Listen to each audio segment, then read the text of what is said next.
에베소서 1장 3절에서 6절까지 말씀입니다.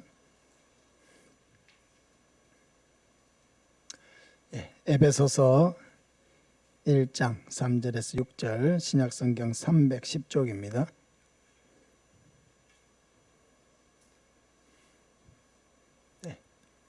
우리 교독하겠습니다.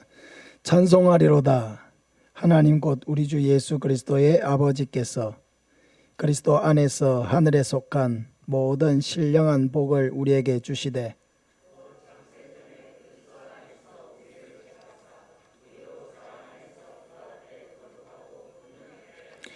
그 기쁘신 뜻대로 우리를 예정하사 예수 그리스도로 말미암아 자기의 아들들이 되게 하셨으니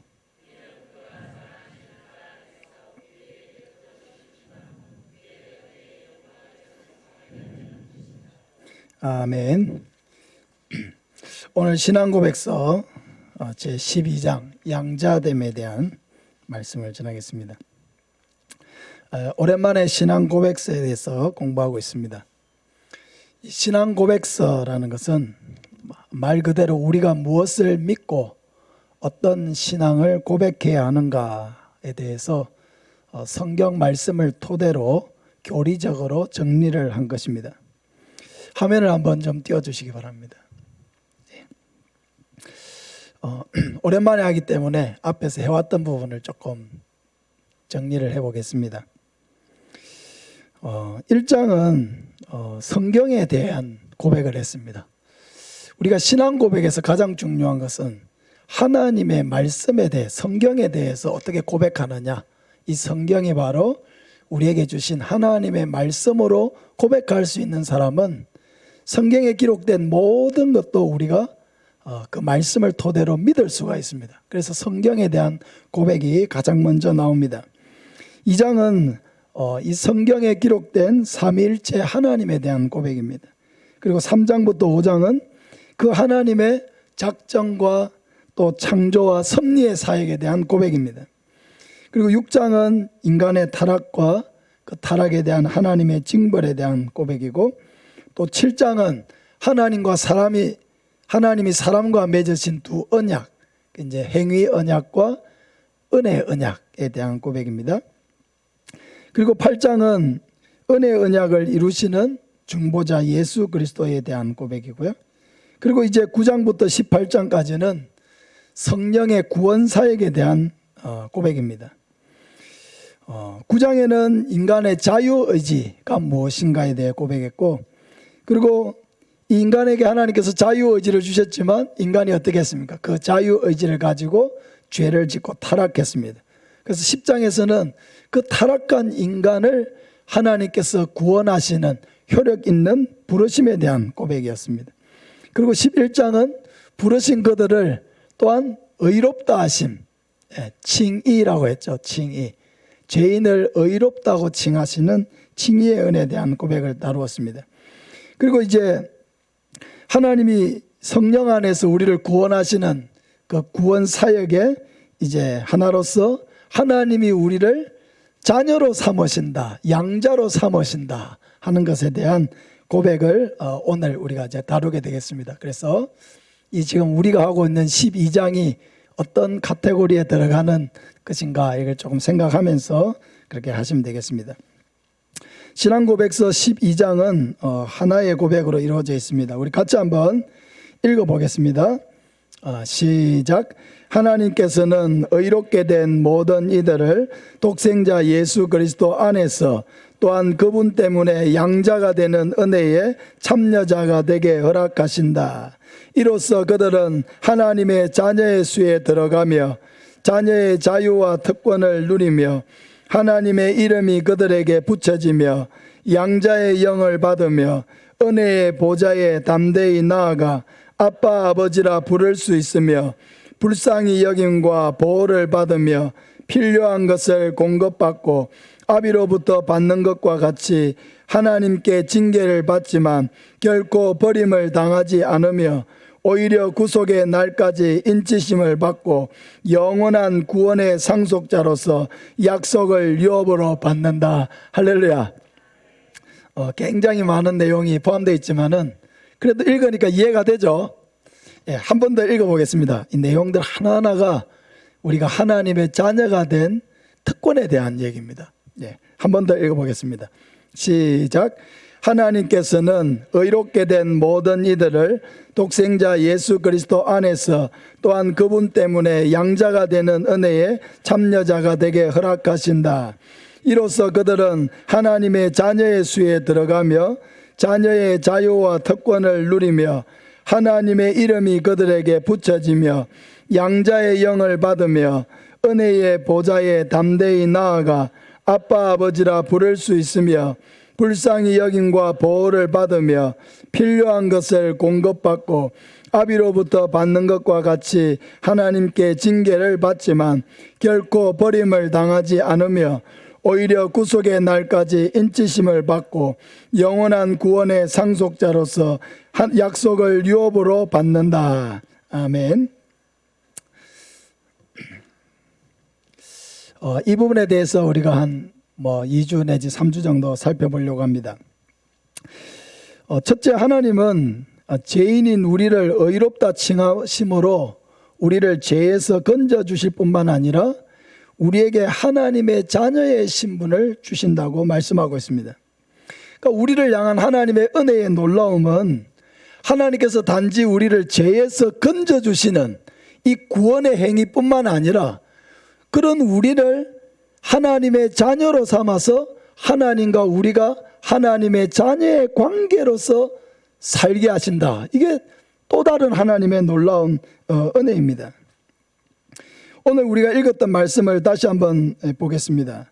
찬송하리로다 하나님 곧 우리 주 예수 그리스도의 아버지께서 그리스도 안에서 하늘에 속한 모든 신령한 복을 우리에게 주시되 곧 창세전에 그리스도 안에서 우리를 택하사 우리로 사랑 안에서 그 앞에 거룩하고 흠이 없게 하시려고 그 기쁘신 뜻대로 우리를 예정하사 예수 그리스도로 말미암아 자기의 아들들이 되게 하셨으니 이는 그가 사랑하시는 자 안에서 우리에게 거저 주시는 바 그의 은혜의 영광을 찬송하게 하려는 것이라 했습니다. 그러니까 우리를 택하시고 우리를 불러주시고 우리를 구원해 주셨는데 여기에서 한 걸음 더 나아가서 우리를 하나님의 자녀로 삼아 주셨다. 이것은 구원의 은혜와는 또 좀 다른 차원의 은혜죠. 물에 빠진 사람을 건져 주었어요. 건져 준 것만 해도 큰 은혜죠. 근데 그와 하나님께서 우리를 하나님의 자녀의 관계로 삼아서 이러한 관계 속에 우리를 살게 하셨다. 그럼 우리 마음속에 이런 생각이 들 수 있죠. 왜 하나님은 우리를 구원하신 것으로 끝나지 않고 우리를 하나님의 자녀로 삼으셨을까 하는 것입니다. 왜 하나님께서 우리에게 하나님의 자녀라고 하는 이 놀라운 특권의 신분을 주시고 하나님의 자녀로서 이 땅을 살게 하신 것일까? 왜 그러셨겠습니까? 이유는 우리로 하여금 하나님은 우리와 인격적인 관계를 맺기를 원하셨기 때문입니다. 하나님은 죄와 용서의 그런 법적인 관계가 아니라 아버지와 자녀라고 하는 인격적인 관계를 원하셨습니다. 그래서 하나님이 베푸신 구원의 은혜가 전적으로 사랑으로 베풀어진 하나님의 사랑으로 이루어진 은혜라고 하는 것을 우리로 하여금 알게 하기를 원하셨다는 것입니다. 그래서 하나님은 인간이 이 땅에서 맺고 있는 가장 가까운 관계인 부모와 자녀, 아버지와 그 아들의 관계로서 우리를 관계를 맺으시고 우리가 이 땅 가운데서 부모와 자녀의 관계를 맺고 살고 있기 때문에 그 아버지와 나의 관계, 나와 내 자녀의 관계, 이것을 통해서 이것이 얼마나 사랑으로 맺어진 관계인 것을 우리가 어떻게 알죠? 몸으로 알죠. 우리의 경험으로 알죠. 이게 얼마나 큰 사랑의 관계이냐. 그러니까 하나님께서 내 아버지가 되신다라고 하는 것은 하나님이 나를 얼마나 큰 사랑으로 나를 바라보고 계시고 나를 도와주시고 나와 함께하고 계시는지를 우리는 몸으로 알 수 있는 거죠. 왜? 내가 아버지를 알고 내가 내 자녀를 알기 때문에 그 관계에 우리는 익숙하기 때문에 이러한 관계를 통해서 하나님과 우리의 관계, 하나님이 우리를 얼마나 사랑하는 마음으로 우리를 바라보고 계신지를 이해하고 깨달을 수 있도록 하나님께서는 인도하셨다는 거죠. 그래서 하나님이 우리를 죄에서 구원하셨다. 우리는 죄인인데 우리를 의롭게 하셨다. 지옥에 가야 마땅한 백성인데 영원한 천국으로 인도하셨다. 하나님이 베풀어 주신 이 구원의 은혜가 이는 부모와 아버지와 아들의 그 관계를 통해서 하나님이 얼마나 큰 사랑으로 우리를 사랑하고 있으면 이런 은혜를 주셨을까 하는 것을 깨닫도록 하기 위한 것이죠. 여러분, 사랑을 안다는 게 참 중요한 거예요.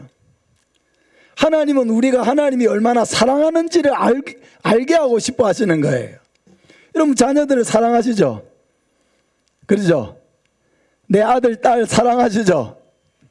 그런데 자녀들 중에는요, 부모는 사랑으로 모든 것을 다 대하는데 자녀는 부모의 사랑을 잘 모를 때가 많아요. 그 이상하죠?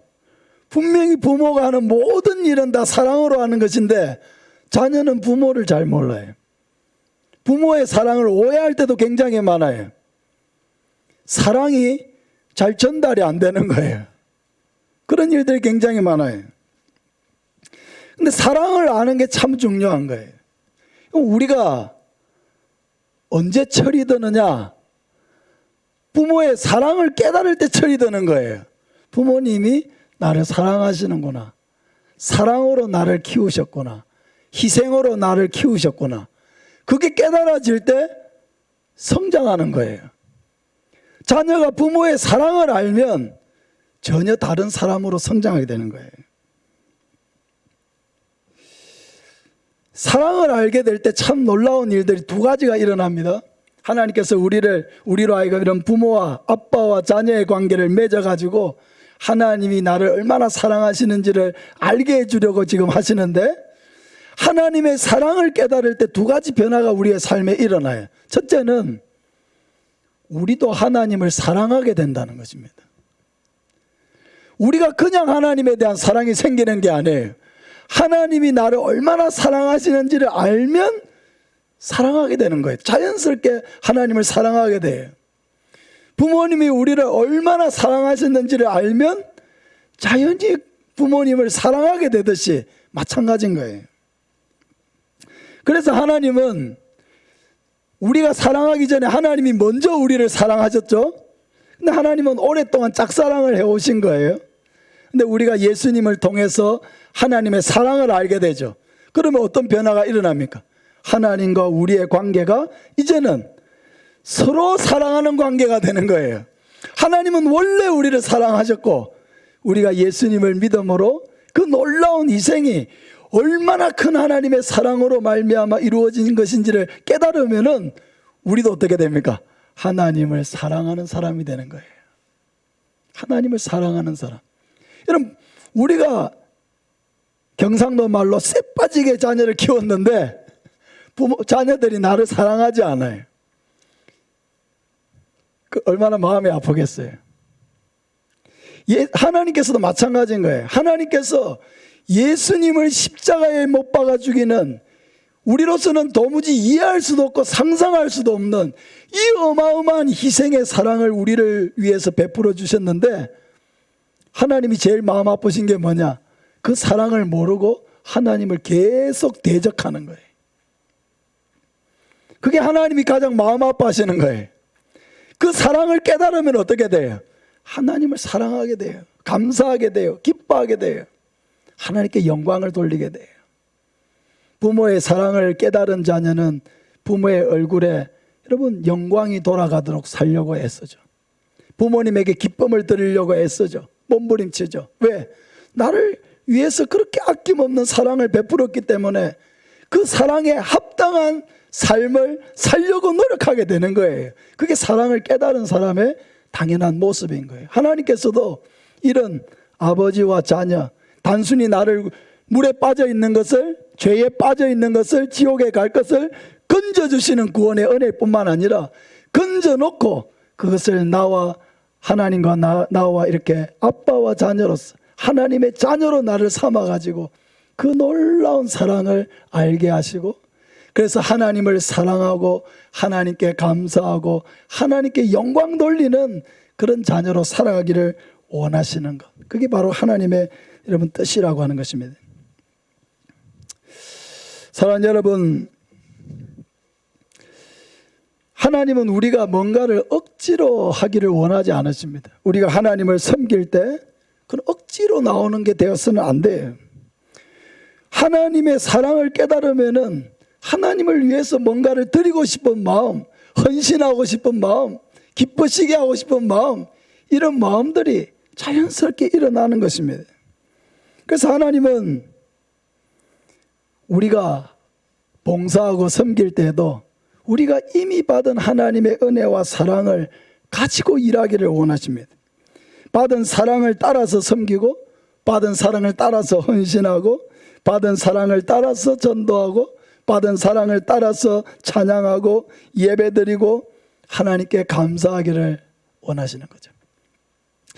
근데 우리가 이렇게 하나님의 사랑을 받는 이런 존재, 우리를 자녀로 삼았다는 것은 하나님이 엄청난 사랑으로 우리를 사랑하고 계신다는 것인데, 여러분 그 사랑이라고 하는 것은 힘을 가지고 있습니다. 힘을 가지고 있어요. 마태복음 11장 29절 이하에 보면 이런 말씀이 있습니다. 나는 마음이 온유하고 겸손하니 나의 멍에를 메고 베게 배우라. 그리하면 너희 마음이 쉼을 얻으리니 이는 내 멍에는 쉽고 내 짐은 가벼움이라 하시니라.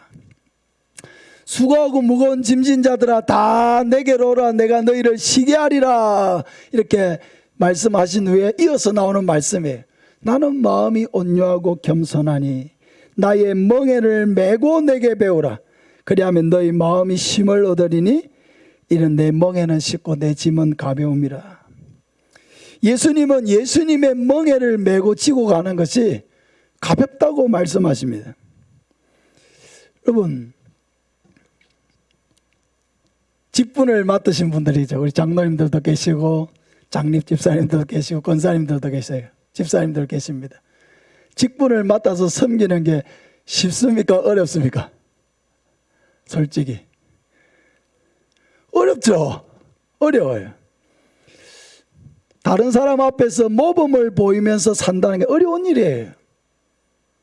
예배 생활에도 모범이 돼야 되고, 봉사하는 일에도 모범이 돼야 되고, 헌금하는 일에도 모범이 돼야 되고, 사랑하고 섬기는 일에도 모범이 돼야 되고, 여러분 앞에 서서 섬긴다는 것은 굉장히 어려운 일이에요.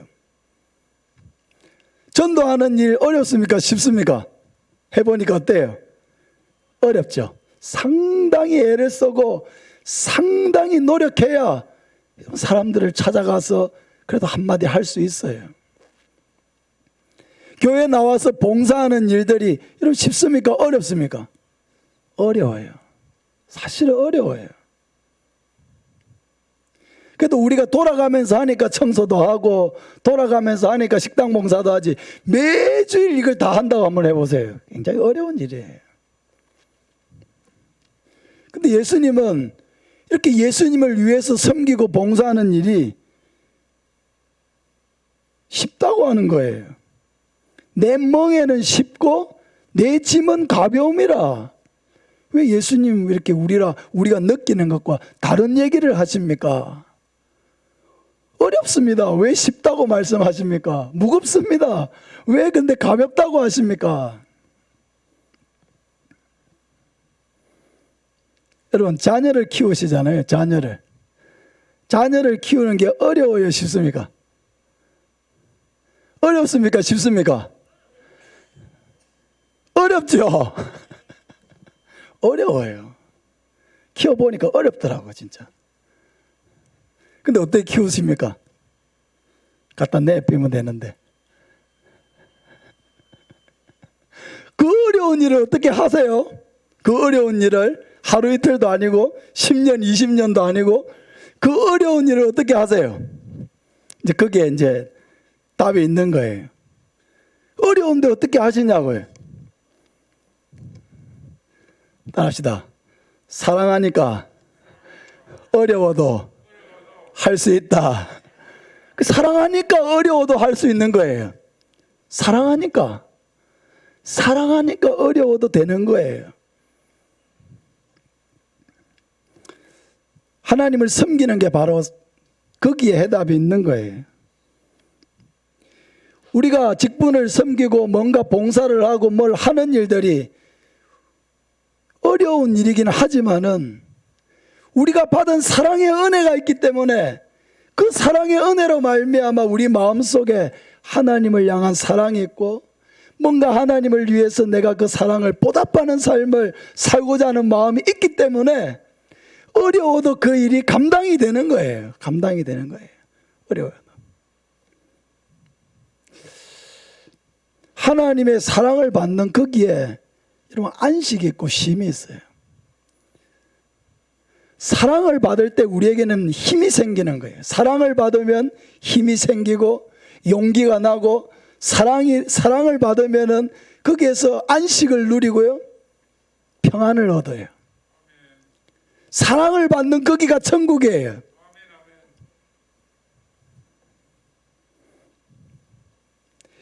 우리가 하나님을 더 사랑하게 될 때 하나님이 우리를 얼마나 더 사랑하시는지를 알게 됩니다. 그래서 우리는 그 하나님의 사랑을 더 깊이 깨닫는 자리로 나아가도록 힘을 다해야 합니다. 예배를 통해서, 봉사를 통해서, 기도를 통해서, 많은 체험들을 통해서 하나님의 사랑을 더 깊이, 더 온전히 깨달을 수 있는 자리로 나아가야 돼요. 아이들이 부모님의 사랑을 알죠. 어버이날 되면 카드 쓸 줄 알고, 그래도 생일날 되면 생일 카드도 쓰고, 아이들이 해마다 이렇게 생일이 되면 생일 카드를 이렇게 써주는데 그 생일 카드 받는 기분이 상당히 쏠쏠해요. 그 생일 카드를 받으면 딱 제가 이제 잘 보이는 데다가 붙여놓고 수시로 읽어봅니다. 수시로. 그리고 수시로 그 한마디 한마디를 음미를 해봐요. 이 아이가 무슨 생각을 가지고 이 말을 썼을까, 이 말을 했을까, 이 말을 했을까. 해마다 그 카드에 담겨져 있는 내용을 통해서 참 많은 위로를 받습니다.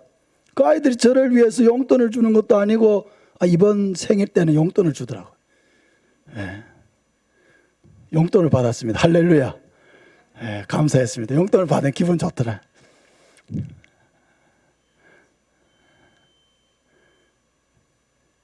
부모님 생신날 용돈을 드리기 바랍니다. 굉장한 위로가 되더라고요. 그래, 그 카드를 통해서 그 아이들이 아빠가 애쓰는 걸 알고 수고하는 걸 알고 희생하는 걸 안다라고 하는 것, 그게 굉장히 힘이 되는 거예요. 위로가 되는 거예요. 그리고 그걸 통해서 아이들이 작년보다도 더 많이 성숙해지고 그 생각이 더 많이 자라고 이해하고 깨닫는 수준이 더 깊어지고, 그 아이들이 성장해가는 그게 굉장한 위로와 힘이 되더라고요. 나를 위해서 돈을 벌어다 주는 것도 아니에요. 그 아이들이 공부 잘한다고 내 성적이 올라가는 것도 아니에요. 근데 그 아이들이 그냥 건강하게 자라고 그 생각이 자라고 그러면서 부모님의 사랑과 희생을 알아가고 그 자체가 굉장한 힘이 되더라고요. 그걸 통해서 하나님을 깨달아가는 거예요. 하나님도 우리가 작년보다도 올해 더 하나님의 사랑을 이해하는 수준이 더 깊어지고 하나님의 사랑을 우리가 더 넓게 이해하고 그 하나님의 은혜에 대해서 더 감사하는 마음을 가지고 표현할 때 하나님도 이렇게 기뻐하시겠구나. 여러분, 아이들이 초등학교 때 부모님의 사랑을 아는 수준하고 중고등학교 때 부모님의 사랑을 아는 수준하고 대학생 때 결혼을 할 때 아이를 낳아서 키워보면서 시집장가를 보내면서 부모님의 사랑을 느끼는 수준이 다르잖아요. 다르죠. 그 사랑을 이해하는 것도 계속 성장하는 거예요. 우리도 하나님을 아는 수준이 성장해 가야 돼요. 하나님의 은혜, 예수님께서 우리를 위하여 십자가에 못 박혀 죽으셨다라고 하는 그 사랑의 은혜에 깊이와 넓이와 높이를 더 알아가는 거예요. 성경을 읽으면서 말씀을 들으면서 우리의 삶을 체험을 통해서 또 내 안에 사랑이 없다라고 하는 것을 발견하면서 나는 이렇게 사랑이 없고 다른 사람의 어떤 잘못도 조그마한 것 하나도 용서가 잘 안 되는데 하나님은 어떻게 이런 큰 사랑으로 내가 지은 그 많은 죄를 어떻게 다 덮어주시고 눈 감아주시고 용서해 주실 수 있었을까? 자신의 부족함을 통해서도 하나님의 사랑을 더 우리는 깊이 깨달아갈 수가 있는 거예요. 그래서 깨달으면 깨달을수록 그 깨달은 사랑을 가지고 하나님께 찬양하고 감사하고 기뻐하고 즐거워하면 하나님께서 그것을 너무나 기뻐하시는 거예요. 왜?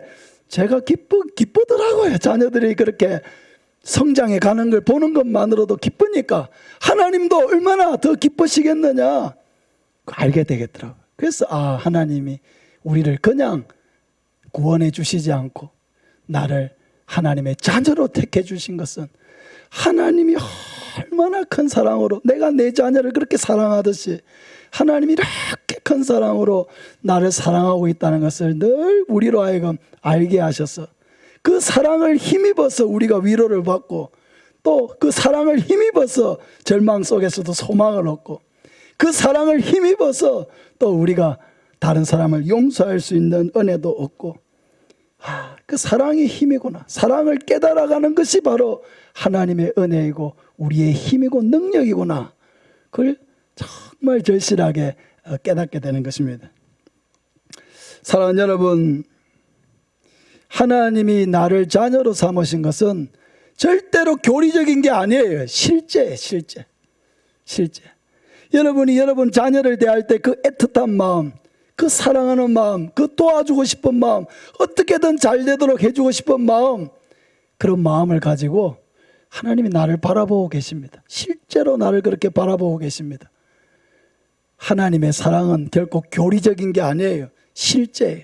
하나님과 우리의 관계도 교리적인 게 아니에요. 실제예요. 하나님은 나를 실제로 자녀로 대하십니다. 실제로 자녀로 대하세요. 이걸 분명하게 깨달으시기를 바랍니다.